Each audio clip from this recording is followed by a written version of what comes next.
Si t'es seul, c'est de ta faute. Donc aujourd'hui, je vous préviens tout de suite. Aujourd'hui, ça va secouer fort, hein. C'est normal. C'est le but. C'est une vidéo qui va être orientée pour la rentrée. Je vais pas vous épargner, hein. Donc les plus fragiles, barrez-vous. Pour ceux qui aiment pas qu'on leur dise les choses cash, droit dans la tronche, partez. C'est plus simple. Vaut mieux ça parce que ça risque de pisser le sang et c'est pas ce que je veux.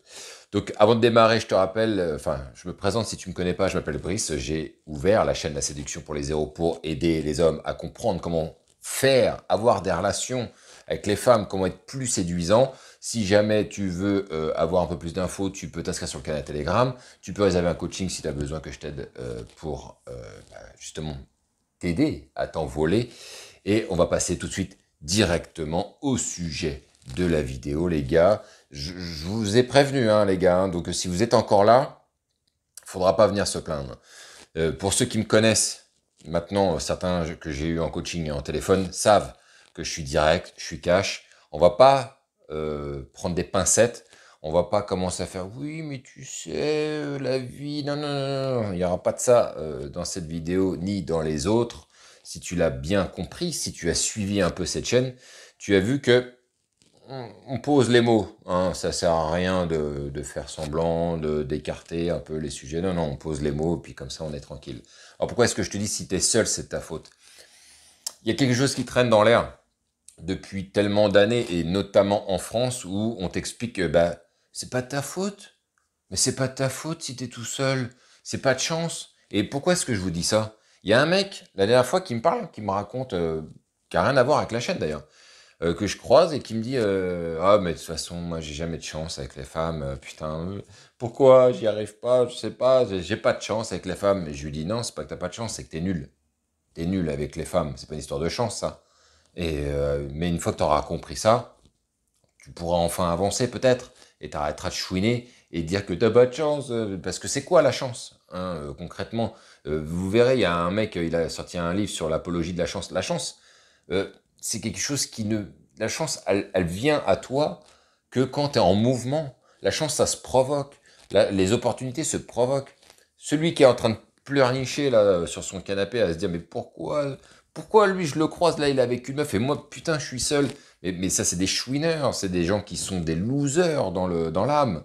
Et peut-être que vous l'êtes aujourd'hui pour certains d'entre vous, mais ça se change, ça se travaille. En fait, il faut se mettre des gifles hein, à un moment donné. Il faut se dire, allez, on va arrêter. Hein, on va ranger les mouchoirs, ça commence à bien faire à un moment donné. Hein, et peut-être qu'on va enfin se mettre dans l'action. Hein, peut-être qu'à un moment donné, enfin, on va commencer à prendre des risques. Enfin, on va franchir les lignes. Et on va arrêter d'entendre toutes ces merdes qui nous entourent, que ce soit à la télé ou quoi que ce soit, nous faire croire qu'on ne peut plus aborder dans la rue, qu'on ne peut plus parler avec une femme qu'on ne connaît pas dans un magasin. Qu'est-ce que c'est que ces conneries? Donc arrêtez de vous faire entourlouper par ce genre de choses.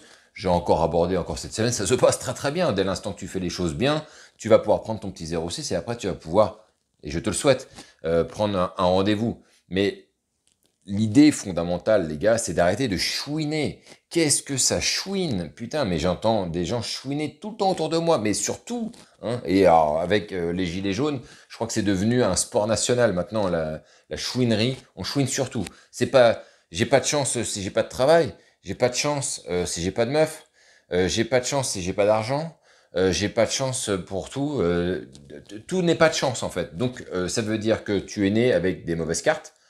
Manifestement, certains disent d'ailleurs qu'ils sont nés avec les mauvaises cartes, ils sont pas du tout nés avec les mauvaises cartes, mais c'est encore un autre débat, n'est-ce pas? Mais pour ceux qui sont nés avec les mauvaises cartes, comme moi, je ne suis pas né avec les bonnes cartes. Au contraire. Alors, certains se diraient, ah bah ça va, physiquement peut-être que t'es pas si moche. D'accord, peut-être que tu pourrais te le dire aujourd'hui. Si je te montrais des photos de moi quand j'étais bien plus jeune et adolescent, tu me dirais, oula, ça pue ça pue la loose de fou, quoi. Et ça s'est arrangé avec le temps, parce que j'ai compris aussi qu'il fallait, à un moment donné, prendre un peu plus soin de son corps, va falloir prendre un peu plus soin de soi aussi, c'est important. Donc, arrêtez de pleurnicher sur votre sort en vous disant que pourquoi est-ce que moi j'ai rien et que l'autre peut-être il a tout. Non, on s'en fout. Peut-être d'ailleurs l'autre il a tout, mais peut-être qu'il a pas tout. Et c'est une mentalité très française de croire que l'herbe, elle est toujours plus verte chez les autres. Toujours croire que l'autre, il y a toujours une plus belle vie. D'ailleurs, Instagram pousse à réfléchir de cette manière, puisque les gens ne montrent que leur visage le plus incroyable, leur vie la plus incroyable, qui vivent des moments complètement extraordinaires. Évidemment, alors je ne sais pas si ça existe, mais je crois que j'ai jamais encore rencontré quelqu'un qui fait de l'Instagram et qui fait des posts journaliers en disant j'ai que de la merde, mon travail c'est de la merde, je suis une merde, tout ce que je fais c'est de la merde, il n'y a rien qui fonctionne. Non, je n'ai pas encore rencontré de gens qui ont des comptes Instagram faire ça. C'est que du faux semblant. Et c'est très facile de faire du faux semblant. Si vous voulez, je vous le fais les gars. Hein. Je monte un compte Instagram, je fais genre je m'entoure de meufs, je vais en soirée, je fais que des trucs comme ça, et je vous montre que ma vie elle est géniale, et ça va te dégoûter encore plus de la vie. Ça n'a aucun intérêt. Mais c'est juste qu'il faut arrêter d'y croire aussi. Il faut arrêter de croire que ces autres ont une vie de dingue. Personne, très très peu de personnes, en tout cas, certains l'ont, mais très peu de personnes ont une vie de dingue. La plupart des gens ont une vie très standard. Hein. Ils sortent avec des nanas, voilà, parce que ça se présente bien pour certains, et c'est le hasard de la vie, ça, et tant mieux, mais putain, on les voit les réactions de ceux qui se font larguer par des nanas, ça chouine, ça pleure comme jamais, parce que ça sait très bien que ça retombera pas sur une meuf de ce niveau-là, demain la veille, peut-être même jamais d'ailleurs, et c'est la plus grande tristesse qui s'empare d'eux, et moi-même, ça me rend triste quand je les vois, parce que je me dis, mais pauvre gars, mais qu'est-ce qui se passe? Mais tu vas te relever à un moment donné, tu vas arrêter de faire le bonhomme avec tes potes et chouiner après, hein, quand ils ont le dos tourné et que tu es face à une nana qui t'a largué. Non, si la nana t'a largué, c'est pas et que ça te prend à ce point à cœur, bah c'est que t'as merdé mon pote et surtout c'est que tu sais très bien que tu sais pas rechoper une autre nana plus tard et donc bah tant pis pour toi mon pote. Continue de pleurer, mais c'est un vrai problème. Donc c'est la rentrée. Ce que je veux les gars, et je veux vous mettiez des putains de commentaires pour me dire que vous y allez, une bonne fois pour toutes. On arrête, là on redémarre une saison, on va dire ça comme ça, on reprend son courage à deux mains, on s'arme de toute la rage, de toute la volonté de vouloir s'en sortir. Allez-moi aborder des meufs dans la rue, faites ça classe, faites ça bien, faites-en plein.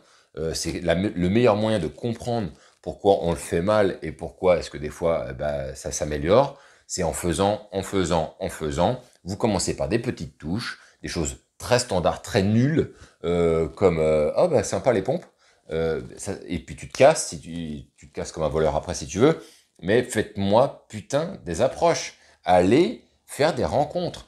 Vous allez voir que on se sent jamais autant vivant que le jour où vous faites votre première rencontre, vous échangez verbalement avec la nana, vous échangez le numéro de téléphone, et après vous repartez. Déjà, rien que ça, vous repartez, vous êtes heureux. Déjà, vous êtes heureux, vous vous dites, mais putain, mais la vie, elle est tellement belle, c'est si simple. Pourquoi est-ce que c'est si simple et je l'ai jamais vu? Eh bien, si c'est si simple et que tu l'as jamais vu, c'est parce que tout simplement, tu l'as jamais tenté et que tu t'étais laissé retourner le cerveau par tous ceux qui te disent que les choses pour draguer une nana, ça se passe comme ci, ça se passe comme ça. D'ailleurs, j'ai entendu tellement à l'époque où j'y connaissais rien, mais chacun avait sa petite théorie sur comment on fait pour choper des nanas. Il y en a qui disaient non mais moi tu sais, je suis le mec, en vrai, je vais en soirée pour choper une nana, je fais le mec qui s'intéresse à personne et j'attends. Et j'attends. Et ça marche? Des fois oui. C'est nul comme tactique. Euh, un jour il y a un mec qui me raconte ça, il me dit, je dis mais elle est nulle ta tactique, tu prends aucun risque. Alors t'es là et t'attends. Et des fois, ça arrive qu'il y ait une nana qui te parle. Non, mais moi, je vais faire autrement, en fait. Je vais pas attendre qu'elle vienne me parler, en fait. Ta tactique, là, je peux faire 10 soirées, là, il se passera rien, en fait. Moi, j'y vais direct. C'est beaucoup plus simple. Et j'ai la main sur mon futur et sur ma vie, en réalité. Alors que toi, t'es là, t'es passif. En fait, c'est pas une tactique. Tu branles rien, surtout. Et t'as trop peur de faire plus que ça. Donc, tu restes là à rien faire. Et il y en a plein. Des gens comme ça qui se cachent derrière des fausses théories qui n'existent pas, qui sont ni plus ni moins en fait que de l'inaction. Voilà. Donc voilà, j'espère que ça va te secouer un petit peu cette vidéo. Ça punch, hein. Ouais, ça m'arrive de puncher les gars, et il faut être prêt, hein, il faut être prêt. Normalement, tu commences à l'être petit à petit, tu sais comment je m'exprime face à toi. Tu sais que je ne prendrai pas de pincettes, ça n'arrivera jamais. Ici, c'est pas l'armée du salut. Ici, c'est pas les trucs de gauchistes, de communistes, de je ne sais quoi. Ici, ça va droit dans l'art. On est là pour avancer, on est là pour progresser. On le fait dans la souffrance, souvent, il n'y a pas de problème. On le fait dans la transpiration, on le fait parfois dans l'énervement et dans la fatigue parce que ça use. Mais putain, les gars, putain, à la fin, qu'est-ce que ça fait kiffer. Voilà. Donc, si tu as kiffé cette vidéo, tu mets un petit like. Si t'as pas aimé et que tu es un rageux et que tu as la haine comme certains, eh ben, tu mets un dislike. Eh ben, ça fait toujours plaisir parce que ça fait fonctionner l'algorithme de YouTube. Mets-moi un petit commentaire. N'oublie pas de t'abonner, surtout si tu ne veux pas louper les prochaines vidéos. Sur ce, les gars, on se retrouve la semaine prochaine. Préparez-vous, ça va faire mal. Allez, et vive le game.